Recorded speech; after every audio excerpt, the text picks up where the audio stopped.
Very good morning all of you. Welcome you all student in our accent online class. आज की हमारी class है class second के लिए और आज का हमारा सब्जेक्ट है हिंदी। तो बच्चों आप अपनी हिंदी की बुक निकालिए। जैसा कि बच्चों हमने पिछली क्लास में पहला पार्ट है जो नया सवेरा कविता पढ़ी थी और इसके क्वेश्चन आंसर भी किए थे। तो ये कविता हमने पूरी पढ़ ली थी और याद करने को भी मैंने बोला था। तो एक बार अपन फिर इसको ही एक बार पढ़ेंगे। आप भी मेरे साथ साथ पढ़ो।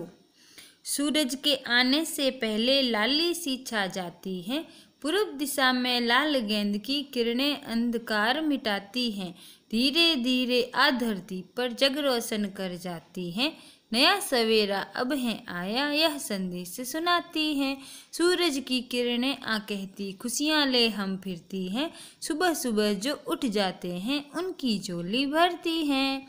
तो आपको ये कविता याद करनी है, ठीक है। इसमें क्या होता है, इसमें सूरज की किरणें आती हैं और पूर्व दिशा से सूरज निकलता है और किरणें आके अंधकार मिटा देती हैं और पूरे संसार को, पूरी दुनिया को रोशन कर देती हैं। और फिर नया सवेरा आता है और यही संदेश सूरज की किरणें हमको सुनाती हैं कि नया सवेरा आ गया है, अब आप सब लोग उठ जाओ। और ये सूरज की किरणें हैं जो अपने खुशियाँ लेकर के फिरती हैं, यानी घूमती रहती हैं, धीरे धीरे निकलती हैं और खुशियाँ लेकर आती हैं। और जो सुबह सुबह जल्दी उठ जाते हैं, उनकी झोली खुशियों से भर देती हैं, ठीक है। तो यही इस कविता का सार है, जो मैंने पहले भी बता दिया था, अभी और एक बार बता दिया है। अभी आपको ये कविता याद भी करनी है और बार बार इसको पढ़ना भी है, ठीक है। और इसके शब्दार्थ आपने कर लिए होंगे और ये हमने सारे कर लिए थे, पहला दूसरा। आज हम कौन सा करेंगे, क्वेश्चन नंबर 3। कविता की पंक्तियाँ पूरी कीजिए। सूरज के आने से पहले, तो देखो सूरज के आने लिखा हुआ है, उसके बाद में डैश है, तो डैश में क्या लिखना है, से पहले।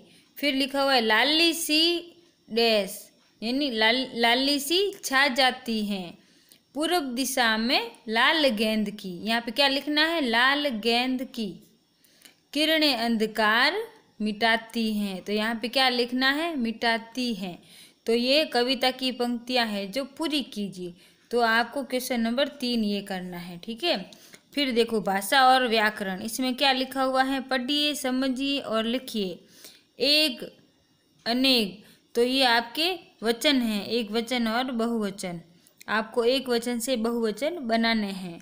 तो देखो किरण, किरणें, रात, रातें, दरवाजा यानी एक दरवाजा और दरवाजे यानी बहुत सारे दरवाजे, बस्ता, बस्ते, लड़का यानी एक लड़का, लड़के यानी 2, 3, 4 बहुत सारे लड़के, मुर्गा यानी एक मुर्गा, मुर्गे यानी 2, 4, 10 कितने भी, एक से अधिक, तो वो मुर्गे।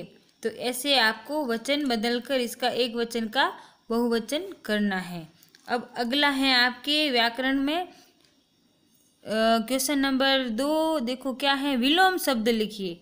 विलोम शब्द यानी उसका उल्टा विपरीत अर्थ होता है, उसको विलोम शब्द, जैसे आना, जाना, अंधकार, उजाला, नया, पुराना, पूरब, पश्चिम, धरती, आकाश, सुबह, शाम।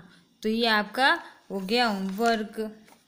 पीछे तो भाषा की बातें कुछ नहीं है। तो आज का आपका होमवर्क है तीसरा ये, और फिर भाषा और व्याकरण में पहला और दूसरा, तीसरा, पहला और दूसरा, ठीक है। और ये आपको इस बुक के अंदर ही करना है, इसको आप नोटबुक में नहीं करोगे, खेल खेल में इस कविता को याद करें, अपनी कक्षा में सुनाएं। तो कक्षा में तो अभी आप नहीं सुना सकते हो, इसलिए आपको याद करनी है और बाद में जब भी स्कूलें खुलेगी तब आपको सुनानी है, ठीक है। फिर दूसरा है चित्र देखकर शब्द पहले हल कीजिए। तो सु बीच में लिखना है र, सु र ज, ज हा ज, तो यहाँ पे हा लिखना है, ज हा ज, गगन गगन, फिर नमक नमक, फिर कमल कमल, फिर लड़की लड़की। फिर देखो तीसरा क्या है, चित्र के दो दो नाम लिखिए, यानी पर्यायवाची शब्द। किसका चित्र है, सूरज भगवान का, तो इसके सूरज के पर्यायवाची शब्द सूरज और सूर्य। और ये चित्र किसका है, घर का, तो घर सदन। ये चित्र किसका है, पेड़ का, तो पेड़ वृक्ष। ये किसका है, बादल का चित्र है, तो बादल और मेघ।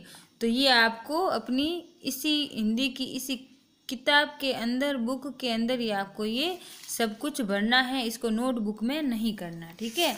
नोटबुक में तो आपको तीसरा, पहला और दूसरा ये करना है, ठीक है बच्चों। Thank you.